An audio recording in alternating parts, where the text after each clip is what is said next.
Welcome to the Food Founders interview. Today's guest is Tim Lennox, the CEO of Number One Living, a company that was born when England rugby legend Johnny Wilkinson began exploring the role of living foods in a healthy mind and body. It's a brand that focuses on innovation and puts health and well-being right at its heart.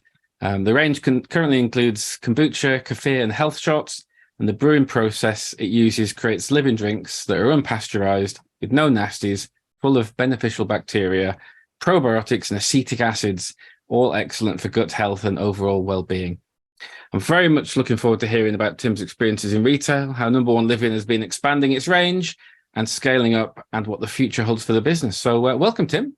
Good morning. So I guess the first thing to ask is, how did the idea for turning Johnny's experiments evolve into a business? I think the first thing to say is John, there's a lot of brands out there where they've got these sort of ambassadors or famous individuals to promote the brand. And I think we set ourselves slightly differently to that. Johnny was front and center. This brand is all about absolutely how he thinks and feels, and from his own personal experiences. So he's obviously, it's his brand, his company's been at it from day one. We got introduced by a mutual friend. He realized both of us were looking to start something in the health and well-being space, and we met up and shared a lot of the same ideas and thoughts, and that was when Number One Living really was born. The idea of what we're about and why we're doing it really stems from Johnny's experience as a player, and for many years when he was on the rugby pitch, he's very much about how he was very fit and strong, but kicking goals, scoring tries, tackling, but really not listening to his body at all. It was all about fitness and strength. It was about consuming lots of protein, weightlifting, etc., etc. And if anything, completely opposite to health and well-being. It was all about trying to squeeze that extra bit out of his body and not listening when he was getting injured. And he was actually also very open about his anxiety and mental state as a player. So I suppose naturally, as he retired from rugby and he's married to a nutritionist, they were exploring all sorts of food and drinks and diets to sort of help improve his health and well-being more generally. And one of the things they got really involved in was consuming more living products. So products that have probiotics included in them, and there's a vast array of them: sauerkrauts to kimchis to kefirs to kombuchas.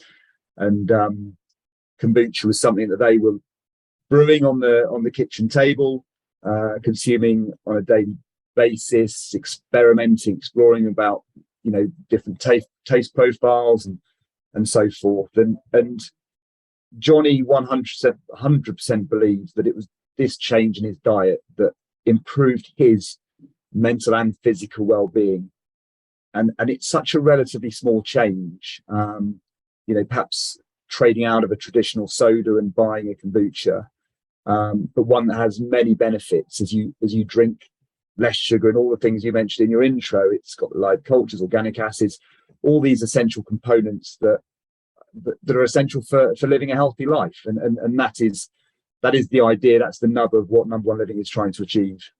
Cool. I mean, presumably, if he could go back to his career, he would treat nutrition and so forth differently, wouldn't he? Absolutely. And I think the whole landscape of live cultures, gut health, etc., that's all evolving. You can take yourself back 10, 20 years. It probably wasn't at the forefront of science and consumers' understanding, and other things were at the time. So I think things are evolving. Our understanding of gut health and how important that is to us is widening. And I think I don't want to speak for him, but if time again, I think absolutely, he would have treated his body with more respect from a different level. From a health and well-being rather than a fitness, purely a fitness state. Brilliant. So what were you doing before you joined Number One Living? Sadly, not on a rugby pitch, but I was a mad keen rugby man.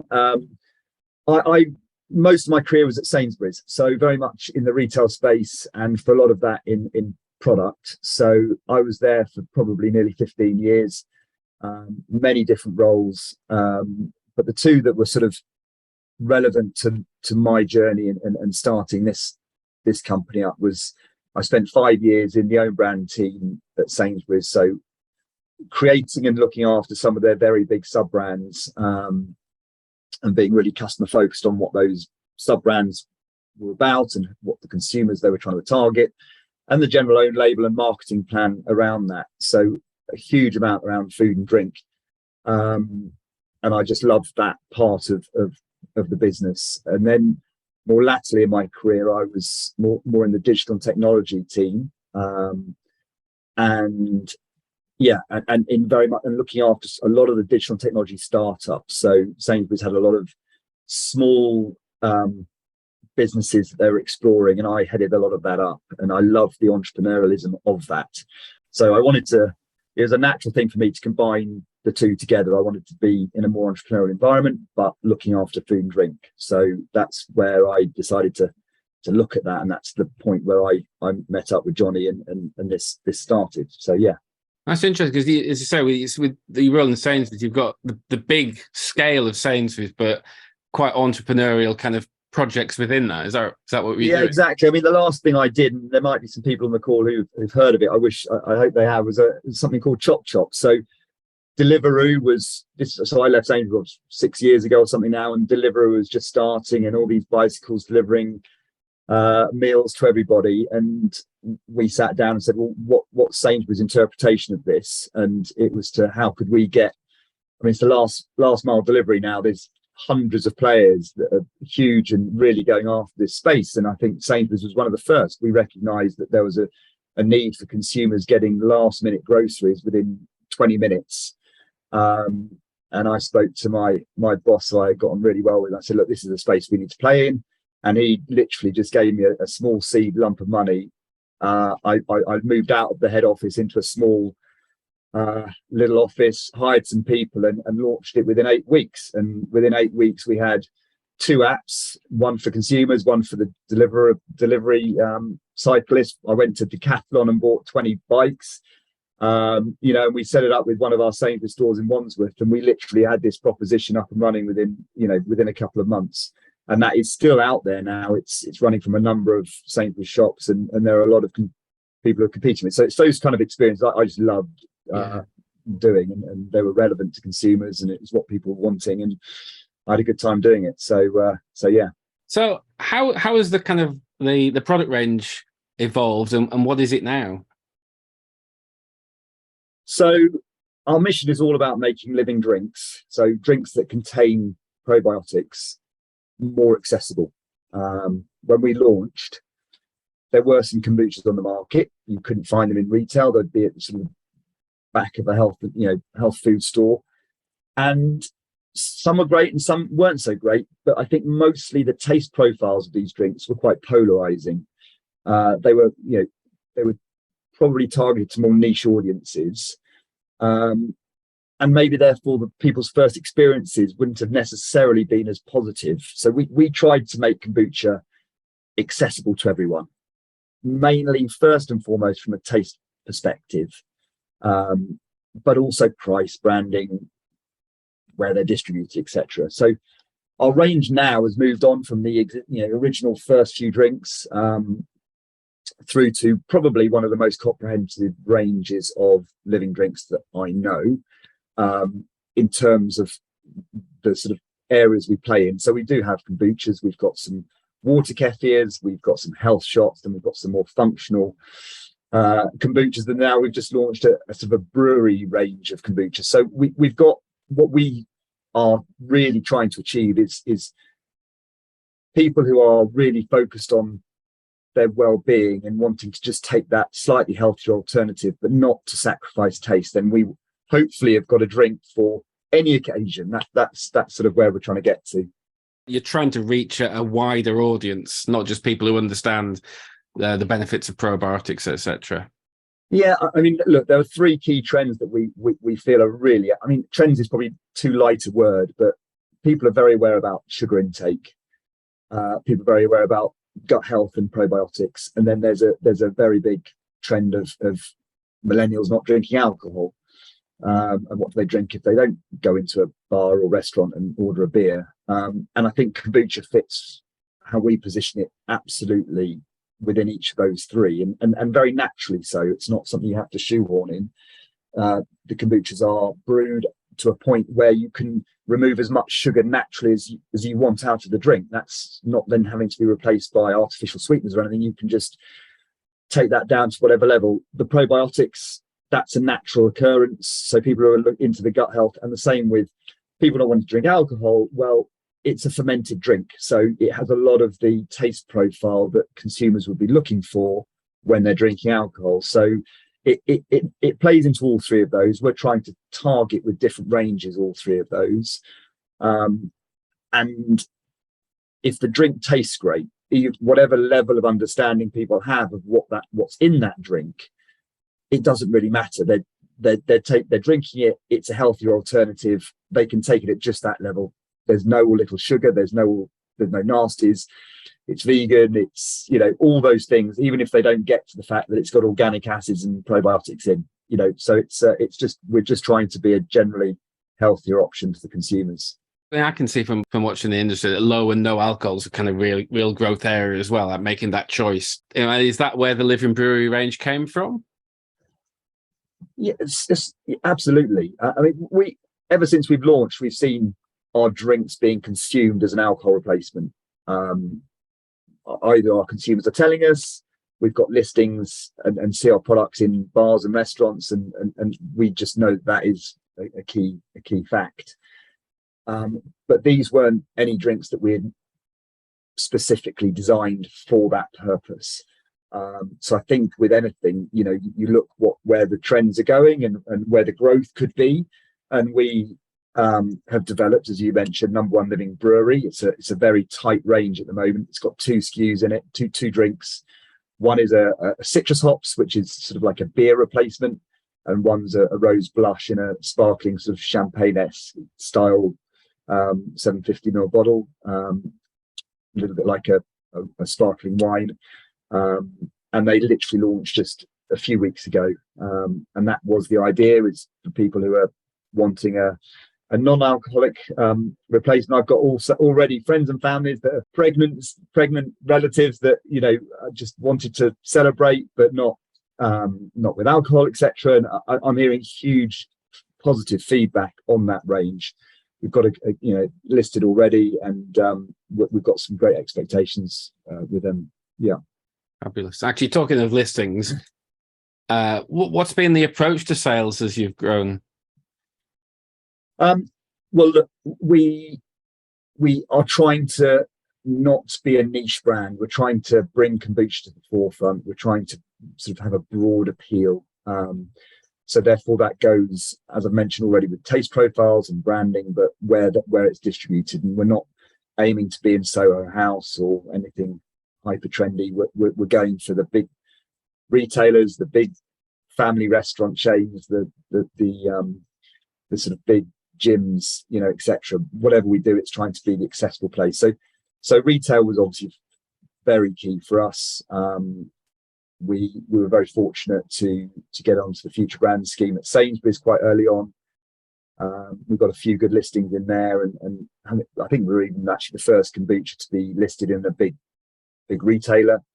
And we've worked with them for many years now, or several years anyway. It seems many, but and the range has really performed well. We've got additional SKUs in there, and we've really built Sainsbury's up a key channel along with other retailers. So I think from a strategic point of view, we're trying to be where people are in their masses. I know that doesn't sound too highly strategic, but the big retailers, we've got a listing to Pizza Express with 2 of our drinks. We're in David Lloyd's, etc. So that's where we're positioning. It seems to work really well. We've adapted our products to be, in that case, as many companies have, 4 packs, bigger size bottles, etc. And we seem to be, on a very good growth trend doing so. Yeah, I guess you need a certain level of scale to kind of target that kind of distribution, or not? Yeah, you do. And in the early months, it was slightly. So we got the brand launched, and then we've been working with Sainsbury's. Obviously, I had some contacts, having spent some time there, etc.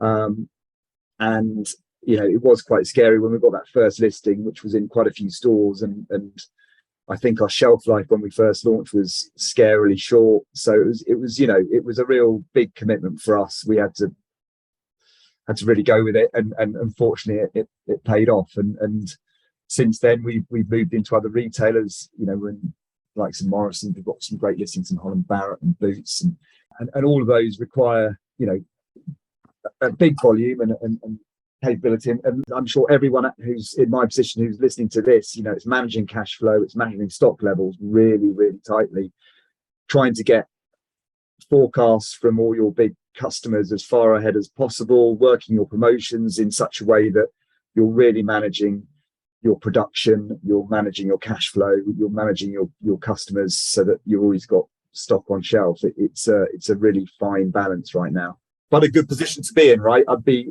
far more sad if I was saying that no one was ordering the drinks. Yes, that's the virtuous circle you want to get into, isn't it? I have seen from looking through the website, there's quite a lot of emphasis on sustainability, as well as things like sort of being a vegan product and dairy free. What does sustainability mean to your business, and how have you applied it in the products? Well, it's really, really core to our business. And Johnny explains this better than I do, but he's got a huge philosophy that, if we're about trying to improve our customers' health and well-being, then the state of our surroundings is critical to this. Ultimately, we can't survive if our planet doesn't. Yeah. So it's all interconnected, totally interconnected, and the health and well-being of the planet is intrinsically connected to the health and well-being of an individual. We broadly, as a very simple answer to the question, is we just try and make the right decision the whole time. And always challenge ourselves. What is this? What is this decision we've made? How does that affect the environment? So we, right from the start, we've used things like paper labels. Our biggest selling SKUs are in amber recycled glass. It's got a lot more glass, recycled glass content. Go back to labels, they're all, wherever possible, there's one or two we just can't do, but wherever possible, they're all made from post-consumer waste. We don't have plastic. We just try and do. We've got organic ranges. In fact, even when our products aren't organic, because we've got one or two minuscule ingredients in there that are very difficult to get that drink organic, we still use all the other components are organic, even though there's not a mention of organic on that drink, because we feel that's the right thing. So all the tea and sugar in all of our drinks is organic, even though many of our drinks don't state they are organic. So we go to that extra level, even if we're not going to get anything out of it specifically. It's just the right thing. It's the right decision. And there's much more we can do. We're looking at a lot of additional things at the moment. We have just submitted about a few months for B Corp status, so we've done all that submission. We'll hopefully hear back and be able to shout from the rooftops when that's hopefully gone through. So yeah, it's key to our brand, as it is to many out there, I'm sure, but we just really try and do the right thing. The B Corp status is quite interesting. Was it a question of documenting what you are as a business, or did you have to change the way you operated to do it? Or we weren't doing anything we had to change. Because, as I say, we just tried to do the right things. And when you're looking at the B Corp questions and trying to get your certification, that obviously played very well into that. I think as a small business, we didn't have some of the processes in place yet, which was then a great structure for us to structure some of those processes. We only had, less than a handful of employees. So some of the, things that you need to, if someone's pregnant, what happens? Well, we didn't have that situation. We hadn't got that policy. So, we've now written the policies ahead of time. So it's been a really good sort of structure for us to structure what we've already been doing, but also things we hadn't yet incorporated. So it's been a really good learning for us. Okay, brilliant, thank you. And I see from the website as well, there's some great taste awards in there as well, which most people would give a maybe half an arm for a great taste award. Is that a deliberate strategy? How's it helped the business develop? Yes, I mean, as I've said, taste is front and center of what we're trying to achieve, and kombucha is, there's some people who absolutely understand what kombucha is, and that's a positive thing for them, and they'll search it on the shelf, and others it's quite an alien sounding drink format. And I think if you've got that taste award, then it takes one of those unknowns away for the consumer. It's not me saying it tastes great, it's an independent body, and many consumers do recognize that sort of logo and would buy accordingly. So we push it to a certain degree. We don't push it out as much as we perhaps could do, but it is key that our products taste great, and therefore winning awards is fab, and then having that as an indicator to consumers that these are good tasting products. It is yes indeed part of the strategy.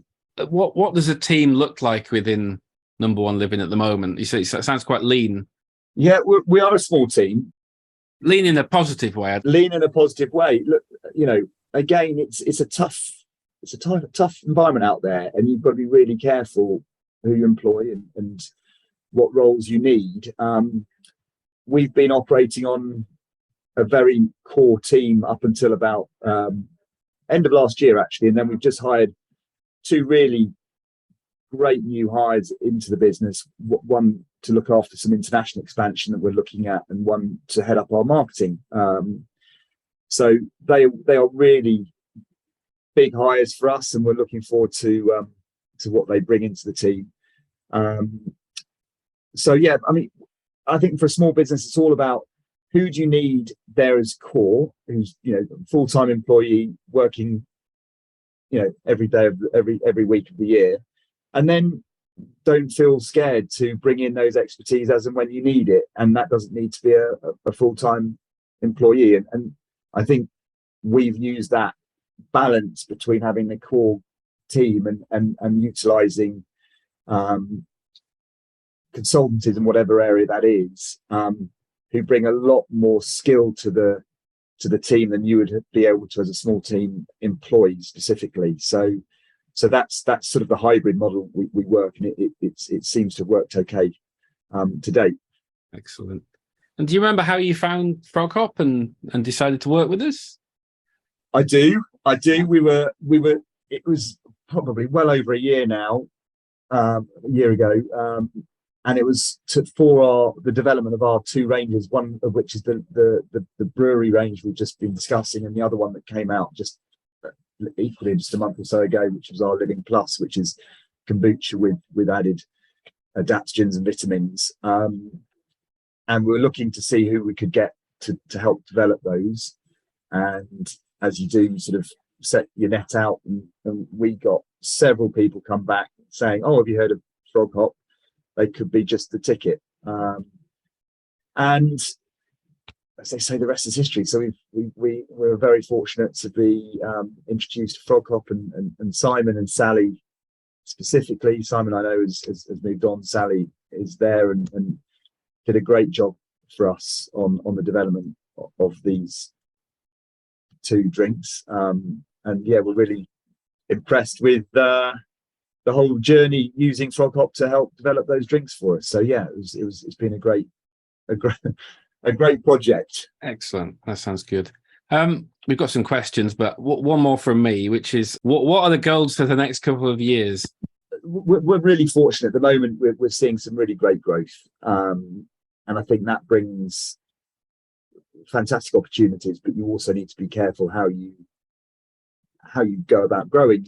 Again, cash flow, stock, team, etc. So I think for the next 2 years, we've just launched these two ranges. I think we're very happy with our entire product range at the moment, and it's now really driving those out into opportunities both in the UK, but also, as I sort of alluded to, we have just employed someone to look out sort of further than the UK and wanting to start reaching other geographies with our range. So that to me would be build the team up a little bit more and get the product out into more distribution, both here in the UK and further afield, and drive our awareness as well. You know, we've now got a product that is in quite a lot of retail space, quite a lot of restaurants and gyms and so forth, and we've done very, very little about driving our awareness of our brand. And I think we're now at the scale where we can start talking more about who we are and what we do, and that obviously has a benefits of driving, you know, rates of sale and so forth. So I think that's the stage we're at the moment, and if we can do that over the next couple of years, that would be a great win for us. Excellent. Got some questions. Yvonne asks, do you outsource manufacturing the products, or have you set up your own in-house facilities? We have outsourced manufacturing. Yes, I mean, they're an absolute, you know, partner with us. They've gone on every step of the journey, and yeah, so we do outsource the manufacturing. Brilliant. Krish asks, how do you differentiate from the competition, as there are many kombucha brands at the moment? There are, and every day there seems to be more. Look, you know, it's a personal thing. You know, I think from us, and I'm probably mentioned it in this discussion already, is we try and really focus on taste, and it's a tough market because it's great from the consumer's perspective. There are now, as I mentioned when we first started, I think there was only a few brands and they weren't necessarily all tasting phenomenally, but I think now there's a lot of kombuchas and a lot of them do taste great. How do we differentiate? I mean, we always do everything absolutely authentically. You know, we do have big tanks with scobies on the top. You know, we've fermented for, you know, days, if not weeks, depending on which product we're talking of. So we always want to do everything 100% authentically, unpasteurized, raw kombucha, that tastes great. And more latterly, in terms of differentiating, we're bringing more products to market which are not as commonly found. The Living Plus range, as I've mentioned, it's kombucha with added vitamins and adaptogenic ingredients, which there are very few of those on the market right now. So I think, yeah, we have a number of elements where we try and differentiate. Excellent. And one last question: would you ever consider launching a hard kombucha? I never say never, but it doesn't fit with where we are at the moment. Johnny's very open about not drinking alcohol. That's his personal decision, and how kombucha is one of those drinks that is great to drink when you don't drink alcohol. So I think we'd probably prefer to stay on the non-alcoholic side. We do get a lot of people coming back to us showing how they've mixed it with with gin and used it as a mixer. That's, you know, all well and good and, you know, perfectly fine. But I think us as a brand, we're probably going to stay on the non-alcoholic side. Fabulous. Thanks so much for your time, Tim. Thanks for everyone's questions. You can find out more about the business and you can buy online at www.numberoneliving.com. All the previous Food Founders interviews at froghop.co.uk/podcast, or search for Food Founders interviews wherever you get your podcast from. And we'll be back next month with another founder. And yeah, thanks again, Tim. Fascinating business, fascinating journey, and I'm obviously keen to see where you go next. Thanks, Stephen. Appreciate your time. Thanks everyone for listening. Take care. Cheers. Take care. Bye-bye.